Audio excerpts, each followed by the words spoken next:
ஒரு புத்தம் புது தமிழ் திரைப்படமாக வெளிவந்திருக்கக்கூடிய டியர் ஜீவா திரைப்படம் எப்படி இருக்குது அப்படிங்கிறத அந்த வில்லா பார்த்துடலாம். ஸோ இந்த படத்தை பொறுத்தளவுக்கு ஒரு லவ் ட்ராமாவாக எடுத்திருக்கிறாங்க. ஸோ படத்தோட கதை வந்து பார்த்திங்கன்னா ரொம்ப யூஸ்வலான ஒரு பிளாட்டு தாங்க. ஸோ படத்தில் நம்ம கதாநாயகன் பேரும் கதாநாயகி பேருமே ஜீவா.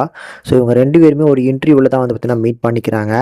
இதில் கதாநாயகனுக்கு இப்போ வரைக்கும் வேலையே கிடைக்கலங்க. ஒரு கட்டத்தில் நம்ம கதாநாயகி தான் அவங்களுக்கு ஒரு ஜாபை வந்து ஆஃபர் பண்ணி அந்த ஜாபில் ஜாயின் பண்ணவும் வைக்கிறாங்க. இப்படி கொஞ்ச நாளுக்குள்ளே வந்து பார்த்தீங்கன்னா, இவங்க 2 பேருக்குள்ளும் ஒரு காதல் வருது. அதுக்கப்புறம் ஒரு ஃபியூ மந்த்லேயே வந்து பார்த்தீங்கன்னா, கல்யாணமும் பண்ணிக்கிறாங்க. இந்த ஆஃப்டர் மேரேஜ் லைஃப் வந்து பார்த்தீங்கன்னா, இவங்க என்னெல்லாம் ஃபேஸ் பண்ணுறாங்க அப்படிங்கிறத ரொம்ப அழகா அந்த படத்தில் காமிச்சிருப்பாங்க. ஆனால் எனக்கு இந்த படம் பார்க்கும்போது ஒரு யூசுவலான பிளாட் பார்க்குற மாதிரியான ஒரு ஃபீல் தான் கிடச்சிது.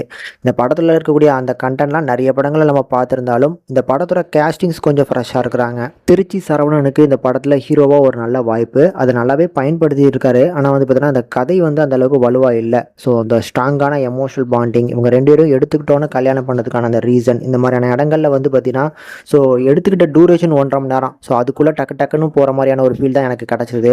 அதே மாதிரி தான் அந்த படத்தோட கதாநாயகியாக பண்ணியிருக்கக்கூடிய தீப்ஷிகா கதாபாத்திரமும் ஸோ அவங்களும் பர்ஃபார்மன்ஸ்லாம் நல்லா பண்ணியிருக்கிறாங்க. ஸோ எமோஷன் போர்ஷன்ஸ் கூட ஓரளவுக்கு நல்லாவே ஹேண்டில் பண்ணியிருக்கிறாங்க. ஆனால் நான் என்ன கேட்டால் வந்து பார்த்தீங்கன்னா, ஸ்கிரிப்ட் தான் வந்து பார்த்தீங்கன்னா யூஸ்வலான ஒரு ஸ்கிரிப்ட் பார்க்குற மாதிரியான ஃபீல். ஆனால் டெக்னிக்கல் சப்போர்ட் எல்லாமே நல்லா பண்ணியிருக்கனால ஒரு ஒன் டைம் ஆனால் தாராளமாக பார்க்கலாங்க.